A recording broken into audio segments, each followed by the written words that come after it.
Hey guys, this is Bebe872 and this time we'll talk about the strategy that has the highest win ratio in patch 13.9b. It's called Riftwalker, guys, Riftwalker. So how the deck works is very simple. First, the early game. The early game, you want to start with a sword start or a crit start. So you want to start with the physical damage itemizations that later you can give to Jhin. Mostly, that's how it works. So amongst the units that I recommend for the early game buildup, I recommend units such as Nasus, Vayne, and maybe Sylas into one more mascot. It could be like a Malphite or an Alistar. So this is a buildup that I do recommend. And usually you make itemizations such as IE, Giant Slayers, or Last Whispers to Vayne.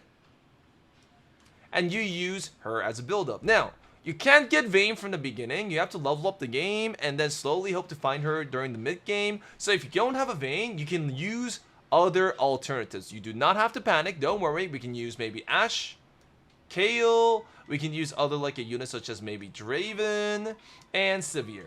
It's usually preferred to use range carries because there's also physical carries that you can use such as maybe Gnar or Camille, but these are much less recommended. You want to use a ranged unit. Amongst these one cost, I do recommend Kayle the most, and you can use it with Duelist.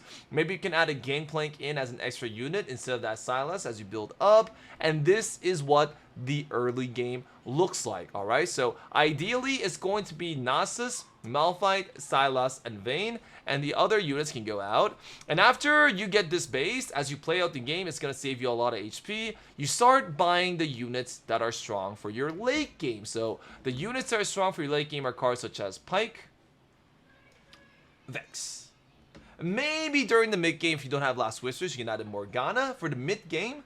And maybe if you get a Rammus early, you can use Rammus for frontline. So this is what your mid game is going to look like. But mostly you can focus on buying Pykes and Vexes so that you can get the Riftwalkers online. So this is going to get you to level 7. Whether you hit level 7 at stage 3-5, 3-2, or maybe even 4-1. When you level depends on how strong you are, by the way. So if you're very strong, you can level slowly. If you're very weak, you can level faster.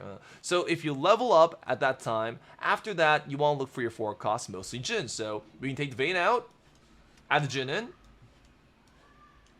and voila, we have our Riftwalker hybrid composition at the ready.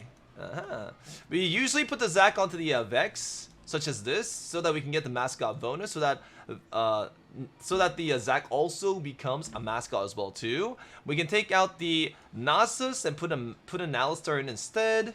We can consider adding in a lot of other value units. I've taken the Sylas, such as we can add in Echo, Velvet, Aesol, and even Viego, right? So there's a lot of 4 costs like a carries you can use depending on what shows up and what itemizations you have. For example, if you have more physical AD itemizations, you want to use Velvet. If you have AP itemizations, you want to use Aesol. If you have tank itemizations, you want to use Echo. And oh, we forgot about Aatrox as well too. And we can also use an Aatrox into this composition as well too. And voila, you have a top tier winning composition at the ready. Very simple, right? Now, there are more things you need to know besides just this. What makes your Riftwalker deck, what makes any deck powerful, guys, is always the augments. You need to have the right augments with the right comp, with the right itemizations, and then your composition is what we call invincible. If you don't have the right augments, if you don't have the right signs, your composition will be much more weaker than it possibly could be. So the augments that are good for Riftwalkers mostly is listed above. Number 1, Ascension. Number 2, Makeshift Armor. And number 3, First Aid Kit. For those who don't know, the augments like up here. So I recommend Ascension, Makeshift Armor, and First Aid Kit because number 1, Ascension. Because we have Zac with the Riftwalkers, this composition will definitely buy you enough time to get the juicy Ascension damage bonus. Jhin decks do usually lack damage unless they get Velvet 2-star plus online, so it is recommended to pick Ascension to give the extra DPS that we're lacking. Then, we can also pick combat augments such as Makeshift Armor, because Makeshift Armor on these mascots have a synergy that allows them to heal, right? It's gonna give them an insane amount of tank value. Your frontline will be very difficult.